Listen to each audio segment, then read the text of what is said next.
harus melihat, kita harus setuju bahwa debat kemarin tidak ada kita mendapatkan manfaat apapun. Dan kalau misalnya dibilang kenapa sih Pak Prabowo seakan-akan menjadi jubirnya Pak Jokowi, saya rasa wajar karena dia bagian dari kabinet. Ya dong, itu kan ya bagian dari kabinet gitu loh. Usai debat ketiga Pilpres 2024, terjadi perdebatan sengit antara jubir calon presiden nomor urut 2, Sheryl Tanzil, dengan jubir capres nomor urut 1, Abu Usama Abdul Aziz. Lucunya, Sheryl mempertanyakan kenapa Anies Baswedan tidak membagikan juga tanahnya kepada personil TNI yang tidak mempunyai rumah.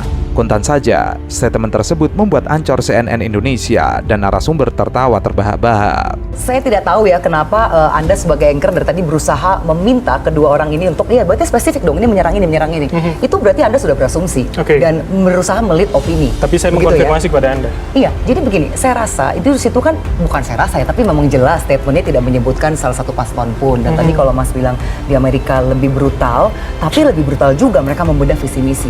Awalnya, Sheryl sempat menegur ancor CNN Indonesia karena ia menilai pembawa acara berat sebelah dalam dialog. Sang pembawa acara tidak mau disalahkan. Mbak Sheryl, Anda diberikan hak jawab. Sheryl juga sempat mengatakan pada debat capres kemarin, masyarakat tidak mendapatkan manfaat apapun.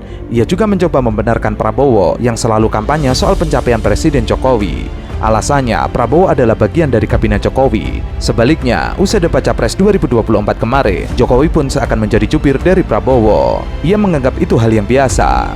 Dan kita harus melihat, kita harus setuju bahwa debat kemarin tidak ada kita mendapatkan manfaat apapun. Dan kalau misalnya dibilang kenapa sih Pak Prabowo seakan-akan menjadi jubirnya Pak Jokowi, saya rasa wajar karena dia bagian dari kabinet.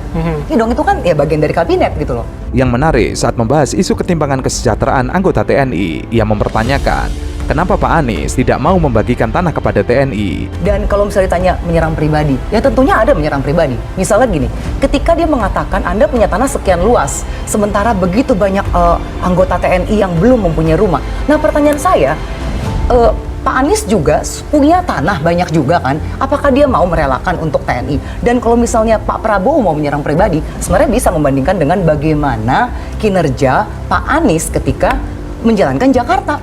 Mendengar Sheryl yang sudah mulai tidak nyambung dengan tema dialog, jubir Anies Baswedan, Usama menjawab hubungannya apa Menhan dengan Pak Anies yang rakyat biasa. Lalu ia berterima kasih kepada Sheryl karena diingatkan soal warga Kampung Bayam yang terkatung-katung karena izinnya ditahan oleh PJ Gubernur DKI Jakarta Heru Budi Hartono. Mau Pak Anies membagikan tanahnya untuk TNI. Pak Anies bukan Menhan. Pak Anies tidak ngurusin hal seperti itu pada saat itu. Ini nggak nyambung. Nggak nyambung. Terus saya sudah diingatkan. Saya sekali beri saya kesempatan dong. Tadi saya sudah memberikan kesempatan. Boleh dong saya bicara. Hak saya masih ada di sini.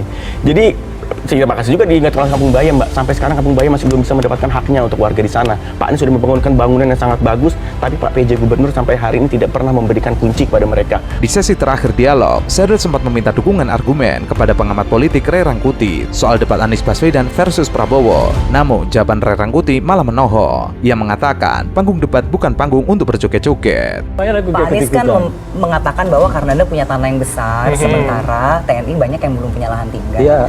Sebenarnya bisa kita analogikan juga kan. Tapi kan Pak Prabowo tidak mau menggunakan data-data itu. Itulah persoalannya kenapa Pak Prabowo tidak melakukannya. Karena memang itulah forumnya.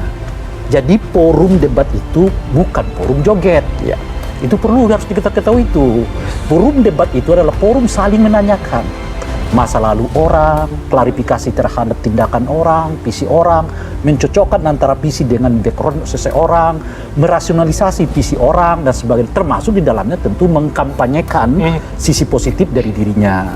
Usama juga memberikan kritikan kepada Prabowo yang membawa masalah debat keluar ring debat dengan mengatakan kata-kata kasar. Awalnya Ancor ingin memutar pernyataan Prabowo yang kasar tersebut. Namun Usama meminta kru CNN Indonesia untuk tidak memutar karena bisa membahayakan generasi muda. Setelah debat yang katanya seorang patriot dan pemberani itu yang katanya Pak Anies nggak boleh ngomong etika, tadi pagi kita lihat beliau sangat berbicara kasar, Mas. Apa di belakang forum ada orang, saya dibilang lahan, kira kurang lebih gitu masalah lahan, terus di terakhir dia bilang Anda ini pintar apa nit. Saya nggak bisa sebutkan di sini karena itu tidak pantas disebutkan oleh seorang pemimpin calon pemimpin negara. Nggak bisa. Kalau saya saran jangan CNN tayangkan video itu, kan itu sangat berbahaya bagi generasi kita menuju ke depan. Tapi saya mohon dengan sangat selamatkan generasi kita menuju ke depan. Jangan tayangkan video itu, dan kalau bisa video itu kita hapuskan lah. Oke.